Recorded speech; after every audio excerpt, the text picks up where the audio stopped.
আসসালামু আলাইকুম। সংবাদে আপনাদের সবাইকে স্বাগতম জানাচ্ছি। আমি রাফিয়া আক্তার জুই। শুরুতেই সংবাদ শিরোনাম। বর্তমান পরিস্থিতিতেই সংঘাত থামানোর আহ্বান ট্রাম্পের। তেহরানের পরমাণু কর্মসূচিতে জাতিসংঘের পর্যবেক্ষণ শেষ, জানালো ইরান, রাশিয়া ও চীন। ইসরায়েলের হামলা চলছেই, হুমকির মুখে যুদ্ধবিরতি।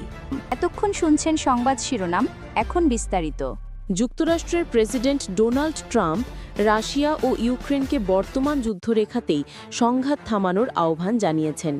তিনি বলেছেন, উভয় পক্ষের উচিত এই মুহূর্তে থামা, ঘরে ফেরা এবং হত্যা বন্ধ করা।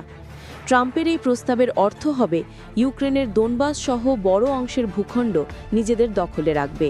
সাংবাদিকদের সঙ্গে আলাপে তিনি বলেন, এখন তারা যুদ্ধের রেখায় থামুক, পরে বিস্তারিত বিষয়ে আলোচনায় আসবে। গত শুক্রবার ট্রাম্পের সঙ্গে হোয়াইট হাউসে বৈঠকে অংশ নেন ইউক্রেনের প্রেসিডেন্ট ভলোদিমির জেলেনস্কি। সেখানে ট্রাম্প ইউক্রেনকে কিছু অঞ্চল রাশিয়াকে ছেড়ে দিতে বলেন, যা প্রত্যাখ্যান করেন জেলেনস্কি।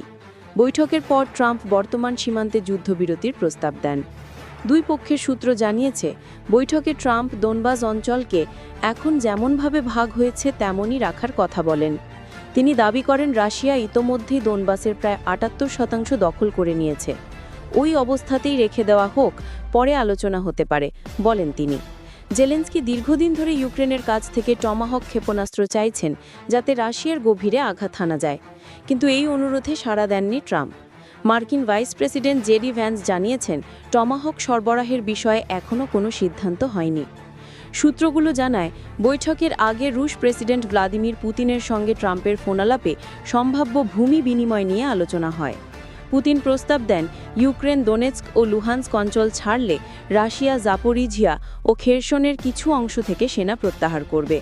ট্রাম্পের বিশেষ দূত স্টিভ উইটকফও ইউক্রেনীয় প্রতিনিধি দলকে এই প্রস্তাবে রাজি করানোর চেষ্টা করেন। তবে ইউক্রেনীয় পক্ষ এটিকে দেশের জন্য আত্মঘাতী সিদ্ধান্ত হিসেবে অভিহিত করে প্রত্যাখ্যান করে। এর আগে সেপ্টেম্বর মাসে ট্রাম্প বলেছিলেন, ইউক্রেন চাইলে রাশিয়ার দখল করা সব ভূখণ্ডই পুনরুদ্ধার করতে পারবে। কিন্তু সাম্প্রতিক বৈঠক ও মন্তব্যে তিনি স্পষ্টতই দ্রুত একটি চুক্তির দিকে ঝুঁকছেন। জেলেনস্কি পরে বলেন, রুশ আগ্রাসনের মুখে ইউক্রেন কোনো ভূখণ্ড ছাড় দেবে না। তিনি যুক্তরাষ্ট্র ও ইউরোপের মিত্রদের প্রতি আহ্বান জানিয়ে বলেন, ক্রমিক কোনো প্রশংসা বা পুরস্কার দেওয়া যাবে না। খবর দ্য গার্ডিয়ান, রয়টার্স ও আল জাজিরা।